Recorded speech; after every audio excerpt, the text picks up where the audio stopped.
First, I want to talk a little bit about where they're spending their money, right? Because that's a big important thing, right? It seems as though the NRA has focused most of its spending on 6 key Senate races. There's, what's Pennsylvania, Georgia, Nevada, Arizona. I can't remember the other. I think Michigan is in there, but they're focused on the Senate almost entirely, on trying to win the Senate for Republicans effectively as this election comes close. And I would say the gun control groups are mainly focused on that as well, but they've also put money into other areas that, and some that are somewhat surprising as well. You've seen Everytown, for instance, invest like $1 million into a single Colorado state Senate race. Now that's perhaps a key race, and it's one of the candidates that they convinced to run, I believe, is how that occurred. And he's the father of a mass shooting victim, and so they're very closely connected with that campaign. But it also could be the deciding race when it comes to Colorado state Senate control after this election.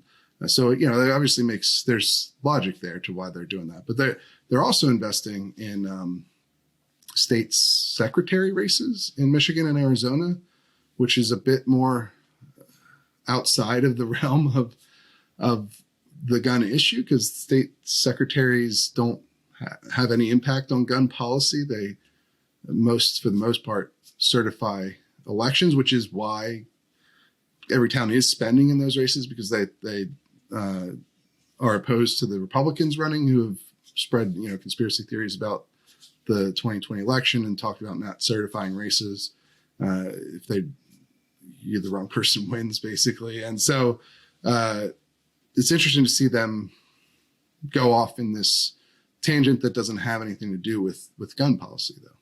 It is. I think we've really seen gun control groups in particular diversify their interests, where it's harder to draw that direct line between what they're spending on and where that intersects with gun control interests, especially when it comes to the Secretary of State races. I think that it's almost more of that politicization of the groups, where you are seeing it becoming more aligned with the Democratic Party to some extent in that agenda generally, and even just the greater good agenda that is being pushed by the left than explicitly, and more an ideological agenda to some extent than explicitly a gun-focused agenda, as other issues become more the focus of voters and kind of drawing people out for those issues as well. Right.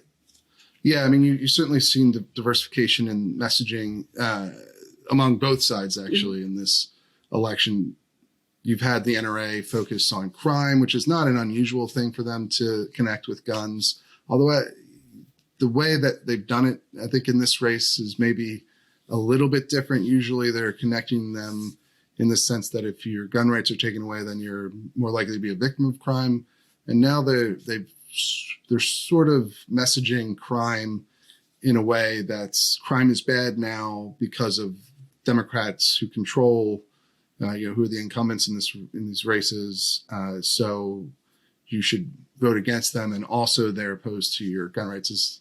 They're perhaps still connected, but it's a little bit more of a distinct policy than it used to be in some of their messaging. And in fact, you've seen them run ads in Pennsylvania that are just about crime and don't mention guns at all. But yeah, you've seen Everytown do the same thing with abortion.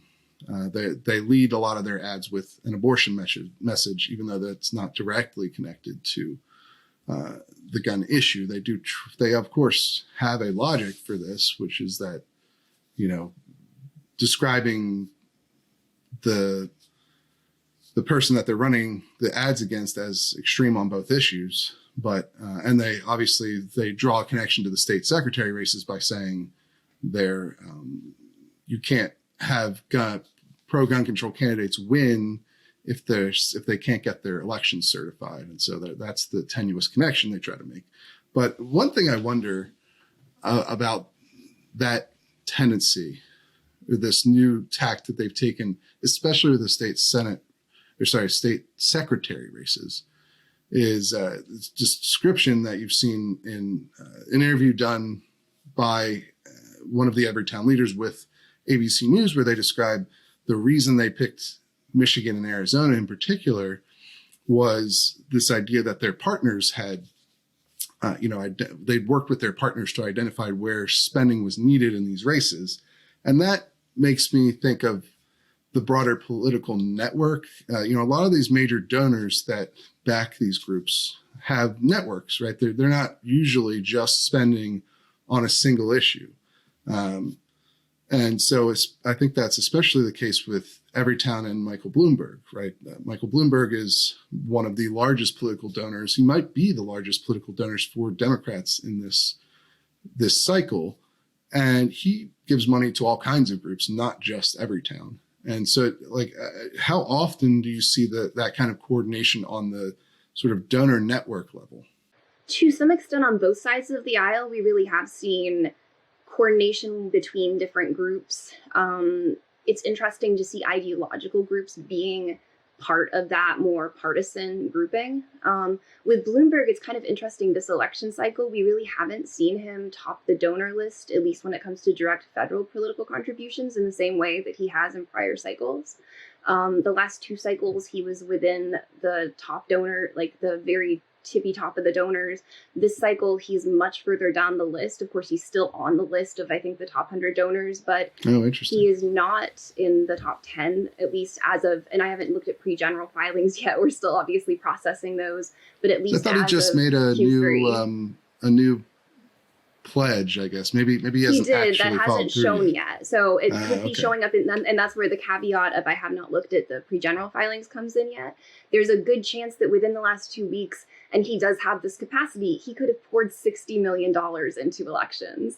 And Michael Bloomberg absolutely has that capacity, as do many of the mega donors. But as of at least the Q3 filings, we were seeing the top of the list being George Soros. We were seeing other mega donors like Ken Griffin topping the list, Uline, like a lot of the other big names being really much higher up than Bloomberg this cycle. Of course, he was somewhat inflated during 2020 since, of course, he had his own presidential campaign and poured record sums into that.